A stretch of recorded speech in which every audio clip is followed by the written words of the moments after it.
Lucas capítulo 2, versos 10 e 11 diz assim: O anjo, porém, lhes disse: Não temais, eis aqui vos trago boa nova de grande alegria, que o será para todo o povo. É que hoje vos nasceu na cidade de Davi o Salvador, que é Cristo, o Senhor. O Salvador, que é Cristo, o Senhor. Vamos repetir essa última frase juntos? Diga: o Salvador, que é Cristo, o Senhor. Eu tive o privilégio de conhecer Jesus muito cedo. Já com 8 anos, eu frequentava a igreja. Eu não tenho a memória de ter participado de um cultinho infantil na minha vida. A gente tem um ministério infantil tão lindo lá, com dezenas de voluntários nos ajudando, mas eu nunca participei de uma aulinha para criança. Está aqui parte da minha família que se lembram. Eu, aos 8 anos de idade, já estava sentado na primeira fileira, com a minha biblinha aberta e ouvindo a palavra, né? Certamente Deus já estava me preparando para algo futuro que ia acontecer. E eu me lembro de eu, criança, muita gente da igreja achava aquilo maravilhoso. Como é que pode uma criança pequena dessa, sentado, participando dos louvores, ouvindo a palavra? E nessa época eu morava com a minha tia, e eles chegavam para minha tia Milza e diziam assim para ela: ai, seu sobrinho é maravilhoso, ai, que menino abençoado, ai, que bênção, ai, que menino extraordinário, e tarará. Tem bastante gente aqui que me conhece desde aquela época, mas eu continuava sendo uma criança de 8 anos. E eu me lembro que muitas vezes minha tia falava assim: você quer levar para sua casa? É interessante como é que a mesma pessoa pode gerar opiniões diferentes dependendo do público. Se eu falar alguns nomes aqui, certamente para alguns esse nome vai significar uma coisa, e para outros vai significar outra coisa. Eu vou falar, eu peço que você não se manifeste, só guarde sua opinião para você. Se eu falar, por exemplo, aqui, Luiz Inácio Lula da Silva. Tem uns que começaram a dar risada, pararam de dar, não sei porquê. Para alguns aqui isso vai gerar um sentimento, uma imagem, uma opinião. Se eu falar isso para o Diretório Nacional do Partido dos Trabalhadores, vai gerar um outro tipo de opinião, talvez diferente da sua, ou igual. Eu não sei, eu não estou aqui para julgar A ou B. Se eu falar aqui Jair Bolsonaro, talvez alguns vão gritar mito. Talvez alguns vão gritar fascista, homofóbico, eu não sei. Mas é curioso, se trata da mesma pessoa.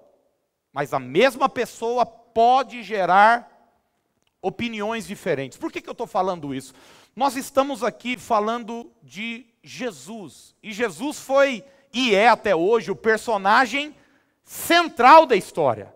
Ele dividiu a história em antes dele e depois dele. E ninguém dividiu e divide mais opiniões do que Jesus até hoje.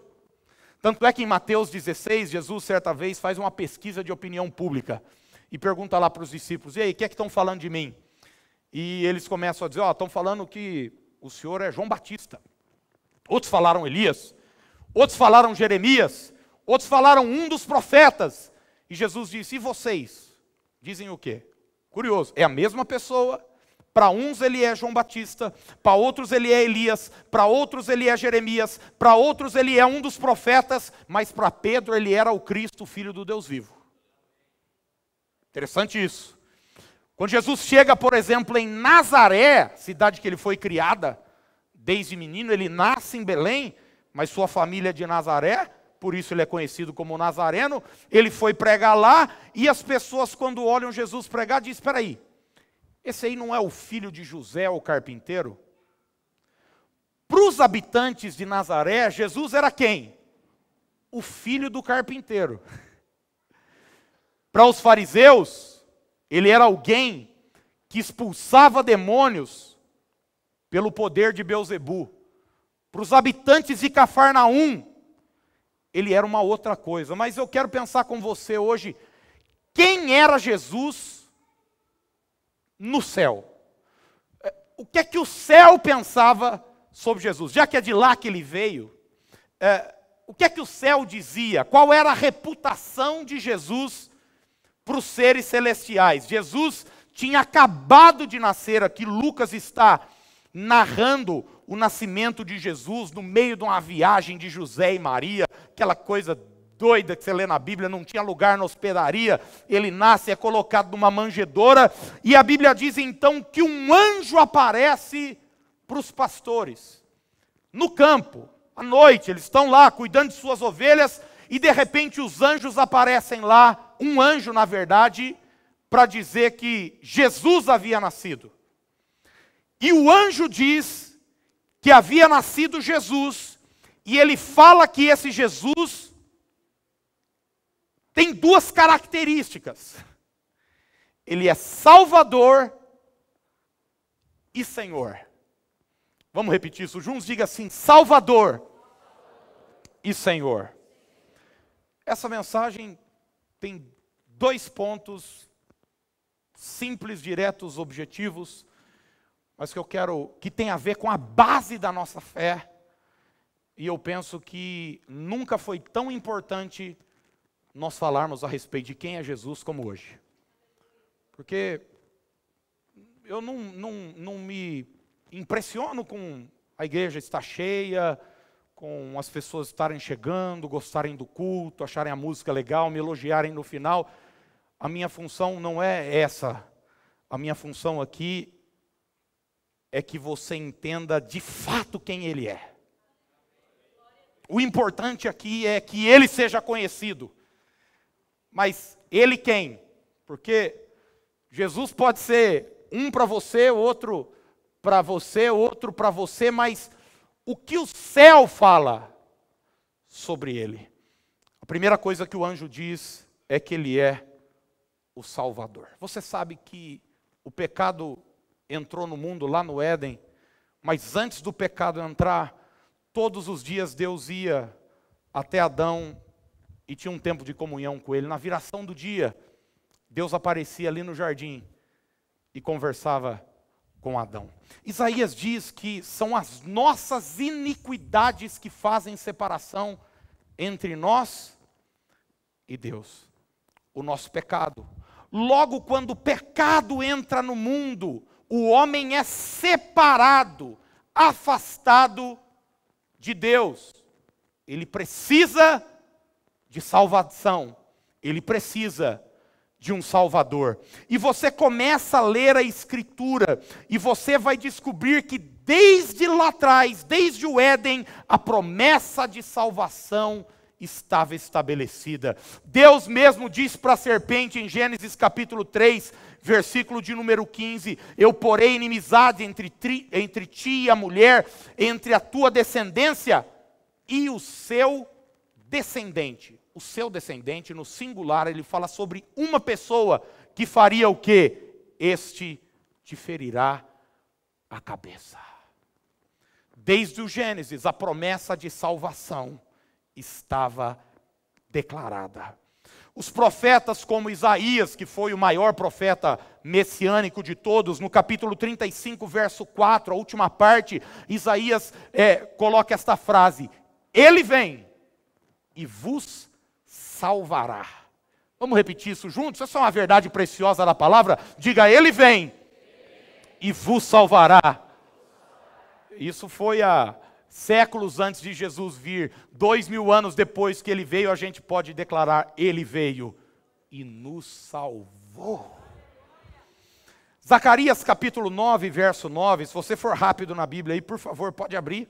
Zacarias é um pouquinho antes de Malaquias, capítulo 9, verso de número 9, está falando sobre a chegada do rei a Sião. E o texto diz assim: Alegra-te muito, ó filha de Sião, exulta, ó filha de Jerusalém. Eis aí te vem o teu rei, justo e salvador. Justo e Salvador, humilde, montado em um jumento, num jumentinho, cria de jumento. Eu tive a bênção de poder pregar no Monte das Oliveiras, de frente para aquela cúpula dourada que fica o Monte Moriá, onde está o antigo templo, né, o Muro das Lamentações. E é nesse lugar, no Monte das Oliveiras, que Jesus pede para que dois de seus discípulos vão buscar para ele um jumento, para que ele possa entrar na cidade, porque havia uma profecia de que o Messias entraria montado em um jumento. Zacarias profetizou isso, e ele diz que o rei que entraria na cidade, na festa da Páscoa, montado num jumento, para redimir a Israel, esse rei era justo, mas ele também era Salvador. Os séculos se passaram, está o nosso Senhor entrando em Jerusalém, montado num jumento na festa da Páscoa, e as pessoas declarando: Hosana, bendito o que vem em nome do Senhor. Mas é interessante que a constatação de que Jesus é Salvador não foi colocada só por Deus em Gênesis, pelos profetas no Antigo Testamento, mas o próprio Jesus se dizia Salvador. Quando ele vai à casa de Zaqueu, por exemplo, eu falei um pouco aqui sobre Zaqueu. Você se lembra? Zaqueu era um publicano, um cobrador de impostos. Era um homem visto pelos religiosos, pelo povo, como um traíra, como o que existe de pior na sociedade. Zaqueu era visto com maus olhos por todos, mas Jesus disse para Zaqueu o seguinte: eu quero ir na sua casa. E Jesus vai até a casa de Zaqueu. E em Lucas capítulo 19, no verso 9 e 10, Lucas declara: então Jesus lhe disse: hoje houve salvação nesta casa. Salvação nesta casa. Jesus chega na casa e ele diz: a salvação chegou a esta casa, porque este também é filho de Abraão. E ele termina dizendo: porque o Filho do Homem veio buscar e salvar o perdido. O Filho do Homem veio buscar e salvar o perdido. Quando Jesus se encontra com Nicodemos, a outra ponta, o extremo da coisa, ele está na casa de Zaqueu, pecador, publicano, cobrador de impostos, mas agora ele está conversando com Nicodemos, religioso. Um homem visto como sério na sociedade. E ele está falando com Nicodemos lá: é necessário nascer de novo. Esse texto, João capítulo 3. E lá no verso 16 ele fala o texto áureo do Evangelho, que todo cristão cheio do Espírito Santo sabe de cor, João 3,16. Sim ou não? Quem sabe de cor aqui? Levanta a mão. Vou chamar aqui na frente agora para... As mãos abaixo, né? Porque Deus...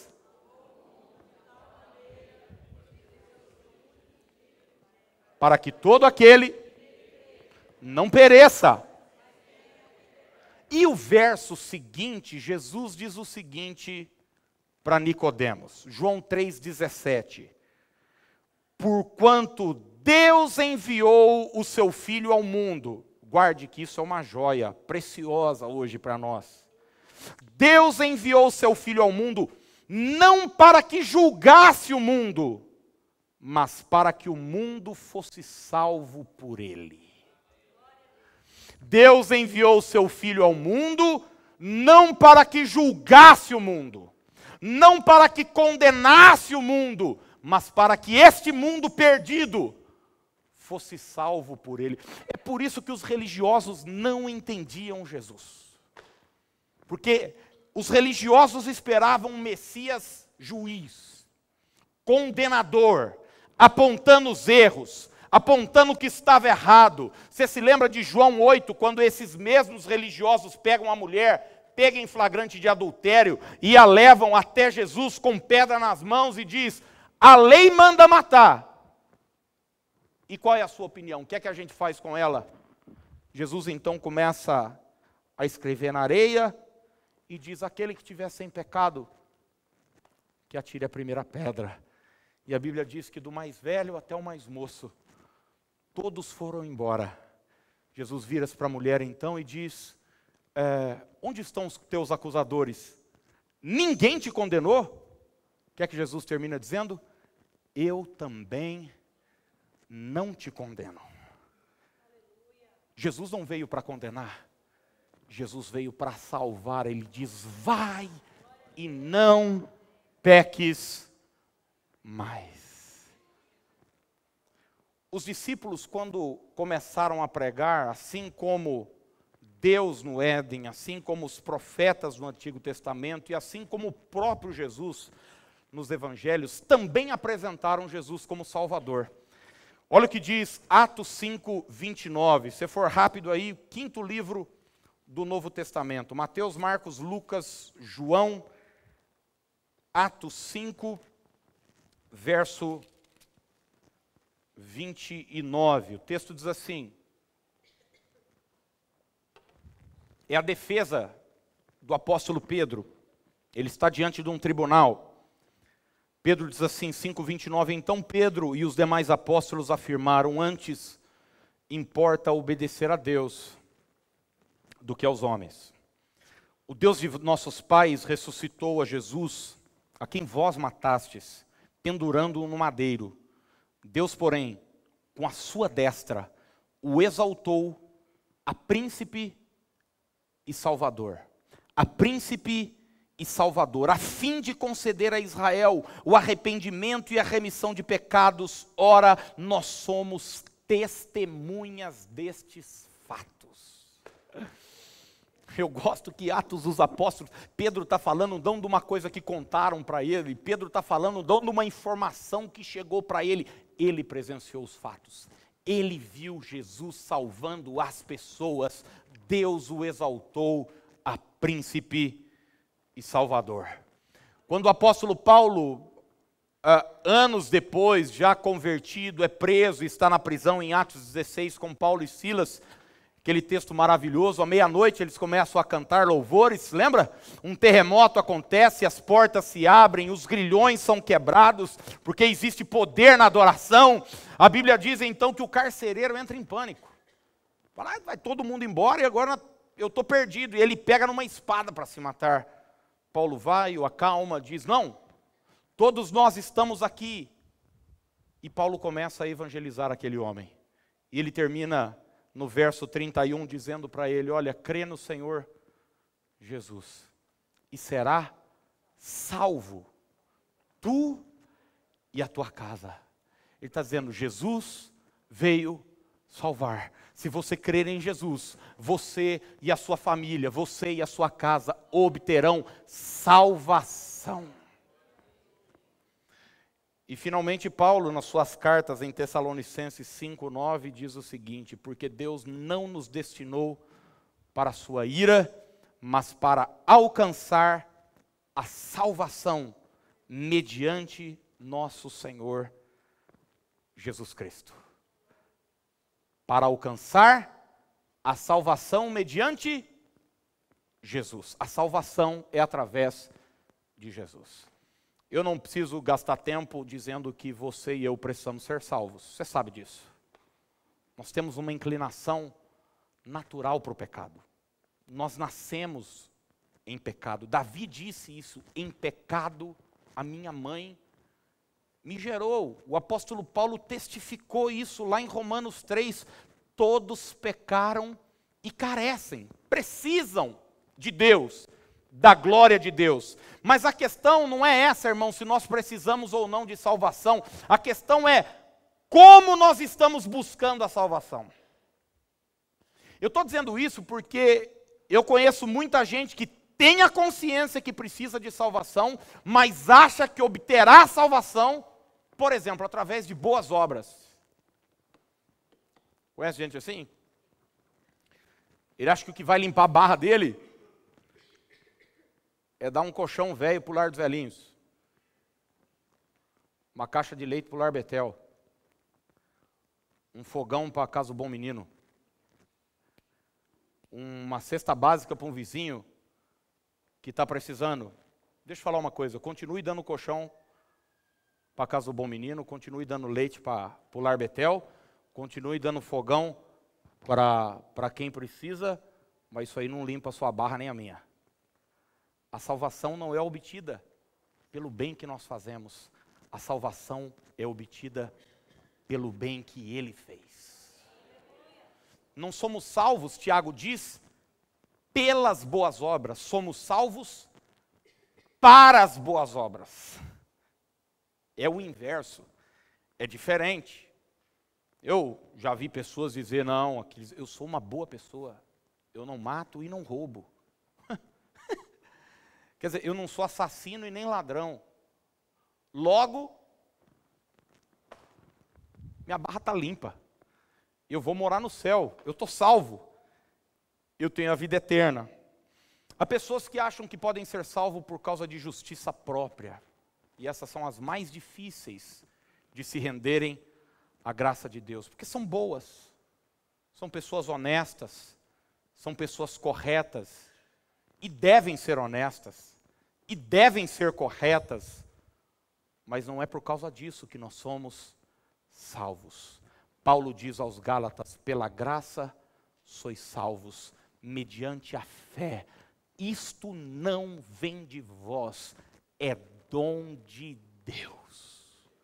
O presente de Deus à humanidade foi Jesus Cristo, o seu Filho. A salvação não vem porque semanalmente a gente está sentado num banco de igreja. Houve uma época em que a igreja cobrava indulgência para as pessoas terem um lugar no céu. Até hoje algumas cobram, mas os anjos declararam naquela noite para os pastores há 2000 anos, hoje vos nasceu o Salvador. E eu quero que você declare comigo mais uma vez, diga, Jesus Cristo é o Salvador. Existem pessoas que tratam Jesus no mesmo nível de Buda, Allan Kardec, de um líder religioso, de um líder político. Há pessoas que equiparam Jesus com grandes personagens da história, mas aqueles anjos disseram, não, Ele é quem veio salvar a humanidade. Segunda coisa que aqueles anjos, e última, disseram naquela noite para os pastores, é que o Salvador havia nascido, não era só Salvador, não. Ele também era Senhor. Ele veio salvar, mas Ele veio governar. Ele veio resgatar, mas Ele veio também dirigir, governar a nossa vida. Ele é o Senhor. É interessante que você vai ver nos evangelhos, os discípulos tratavam Jesus o chamando como? Senhor. Não é isso que Maria Madalena fala, não é isso que os dois discípulos a caminho de Emaús, quando aparece para os outros discípulos, dizendo que Ele ressuscitou, eles disseram o seguinte, o Senhor ressuscitou. Essa era a forma como os discípulos tratavam a Jesus. Quando Jesus prega aquele sermão duro, lá em João 6, a turma está feliz, querem o proclamar rei, Ele multiplicou pães e peixes, e Jesus diz, em outras palavras, ô gente, vocês me enganam que eu gosto, viu? Vocês não estão aqui por causa de mim, não, vocês estão aqui por causa do pão e do peixe. Quem não comer da minha carne, quem não beber do meu sangue, não tem parte comigo. Seus pais comeram maná e morreram, mas quem come da minha carne nunca mais vai ter fome, não vai morrer, vai ter a vida eterna. E daí os discípulos começaram a ficar meio incomodados, o povo começou a se levantar no meio da mensagem, começou a ir embora, e daí alguém diz lá no meio dos 12, esse discurso é muito duro, Senhor, como quem diz, Jesus, agora que a gente achava que o negócio ia para frente, porque uma multidão e tal, agora que a nossa igrejinha aqui começou a engrenar a coisa, você me prega uma mensagem dura dessa? Jesus disse, se quiser ir, pode ir também. E você se lembra que Pedro fala? Para quem iremos nós, Senhor? Para quem iremos nós, Senhor? Senhor, só Tu tens as palavras de vida eterna. Tomé, quando viu, em João 20, 28, a expressão de Tomé foi, Senhor meu Deus meu. Senhor meu e Deus meu. Você vai ver que na igreja primitiva, a pregação dos apóstolos era apontando Jesus não só como Salvador, mas também como Senhor. Olha só Atos 2, 36. Aproveita que você está em Atos, volta umas páginas, Atos 2, 36. O texto diz assim, essa é a primeira mensagem da história da igreja. Pedro prega ali na festa de Pentecostes e 3.000 se convertem com essa pregação e Pedro apresenta ele como Senhor. Verso 36 diz, esteja absolutamente certa, pois toda a casa de Israel, de que este Jesus que vós crucificastes, Deus o fez Senhor e Cristo. Senhor e Cristo. Bora para o capítulo 7 agora de Atos, quando Estevão está pregando. Estevão, para quem não sabe, é o primeiro mártir da igreja, a primeira pessoa que morre, fruto da perseguição do Império Romano. E Estevão está pregando a palavra, falando sobre Jesus, e o verso 59 diz assim, Atos 7, 59. Só um parênteses, quem estava lá no apedrejamento de Estevão, sabe quem que era? Paulo. Paulo, ainda não convertido, perseguidor da igreja. Paulo estava lá, presenciou tudo isso. O verso 59 diz, e apedrejavam Estevão, que invocava e dizia, Senhor Jesus, recebe o meu espírito. Senhor Jesus. Para Estevão, ele era o Senhor. E finalmente eu quero ler com você Filipenses capítulo 2, dos versos 9 a 11, quando Paulo começa a falar sobre a vinda de Jesus à terra. Texto extraordinário, Filipenses 2, a partir do 9 até o 11, Paulo diz o seguinte, pelo que também Deus o exaltou sobremaneira, e lhe deu o nome que está acima de todo nome, para que ao nome de Jesus se dobre todo o joelho nos céus, na terra e debaixo da terra, e toda língua confesse que Jesus Cristo é o Senhor, para a glória de Deus Pai.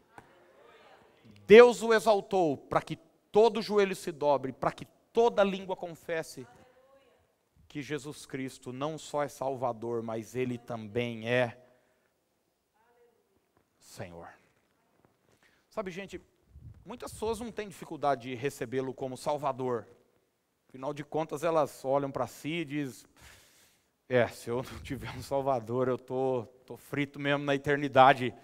Então elas recebem e entendem que Jesus é Salvador, mas nem sempre é tão simples entendê-lo e vê-lo como Senhor, como aquele que manda, como aquele que governa. E eu pergunto para você, será que Jesus é Senhor da sua vida? Mas antes de você me responder, Ele é um Senhor figurativo ou um Senhor funcional? É um Senhor figurativo ou um Senhor funcional? Deixa eu tentar explicar isso com um exemplo. A Inglaterra, o Reino Unido, tem uma rainha. Você sabe, a senhora. Chique a senhora lá, né? Dona Elizabeth. Está completando no próximo mês agora 287 anos de idade. Quase isso. E ela é respeitadíssima. A mulher, tem até série na Netflix. Ela é cobrona, essa aí é chique no último. Eu vi agora um vídeo, algumas semanas atrás, de criticando um presidente, eu não sei se foi o Obama, que foi lá e ao dar a mão para a vovó, ele encostou nas costas dela. Como a gente faz assim, tipo, dá 2 tapinhas? Daí falaram que ele quebrou o protocolo. Não pode encostar na vozinha. Como é que pode? Uma autoridade. Autor... Uma autoridade dessa, realeza. A Escócia, um tempo atrás, teve a oportunidade de sair debaixo do reinado da dona Elizabeth. Eles falaram, não, a gente quer ficar com a nossa rainha. Mas deixa eu dizer uma coisa, ela tem glória, ela tem pompa, ela tem um castelo, ela tem uma coroa, ela tem trono, ela tem série na Netflix, ela tem história, mas não tem uma decisão dessa mulher que possa mudar a vida de um inglês sequer. É só uma figura. Ela é uma figura.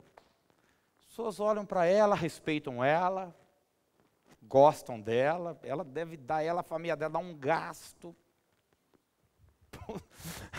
para todo o império, que é para manter aquela turma lá, não é fácil, mas eles gostam, é legal, ela é recebida, os presidentes do mundo inteiro vão até ela, só que não tem uma decisão dessa senhora que possa influenciar a vida de uma pessoa naquela ilha. E eu fico pensando, sabe, e às vezes, Jesus para muita gente é esse senhor respeitado, amado, que a gente é cheio de dedos para falar com ele, nós temos um ritual, trazemos nossos presentes, nossa oferta, legal, mas a questão é o seguinte, ele é só isso, ou ele é capaz de influenciar a sua vida? Ele é só essa imagem legal que a gente gosta, figurada de um senhor grandioso, pomposo, de um rei que tem um trono, que tem uma coroa, ou as palavras dele têm valor no nosso dia a dia, na nossa vida? O que ele falar afeta o seu casamento ou não tem importância nenhuma? O que ele falar afeta o jeito como você lida com o seu dinheiro ou não tem importância nenhuma? Se ele mandar perdoar, você perdoa ou não? Se as palavras dele governam a sua vida ou não? Aí alguém vai dizer, que é isso aqui? Está doido, rapaz? Eu estou na igreja faz 500 anos. Uma vez eu até repeti uma oração aí, que um pastor mandou eu repetir, dizendo, eu te recebo, Jesus, como meu Senhor e como meu Salvador. Abra comigo em Mateus capítulo 7, e a gente vai encerrar lendo esse texto. Eu vou pedir para o pessoal da música chegar já. Mateus capítulo 7, nós vamos ler o verso 21. Mateus 7, 21.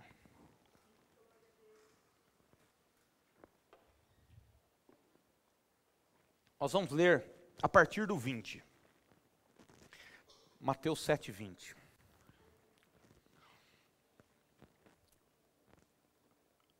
Assim, pois, pelos seus frutos os conhecereis. Assim, pois, pelos seus frutos os conhecereis. Olha só o versículo 21 agora. Nem todo o que me diz, Senhor, Senhor, entrará no reino dos céus, mas aquele que faz a vontade de meu Pai, que está nos céus. Nem todo aquele que me diz, Senhor, Senhor, entrará no reino dos céus, mas aquele que faz a vontade de meu Pai, que está nos céus. Jesus ser Salvador e Senhor da nossa vida, gente, não tem a ver com uma oração que a gente repete. Jesus ser Senhor e Salvador da nossa vida não tem a ver com o nosso discurso. Jesus ser Senhor e Salvador da nossa vida tem a ver com a nossa prática diária. Se esse Jesus não influenciar a sua vida, ele é só uma figura, é só um discurso, é só da boca para fora, é religião, é hipocrisia, fala, mas não tem vida, não tem verdade aqui dentro. Hoje eu quero te convidar e me convidar para reafirmar nossa fé. Uma palavra tão simples como essa. Você já ouviu sobre a salvação e sobre o senhorio de Cristo? Certamente inúmeras vezes. Mas eu creio que hoje à noite, quando nós estamos diante da mesa do Senhor, é um tempo propício para a gente reafirmar o nosso compromisso de que Ele é o nosso Salvador e Ele também é o nosso Senhor.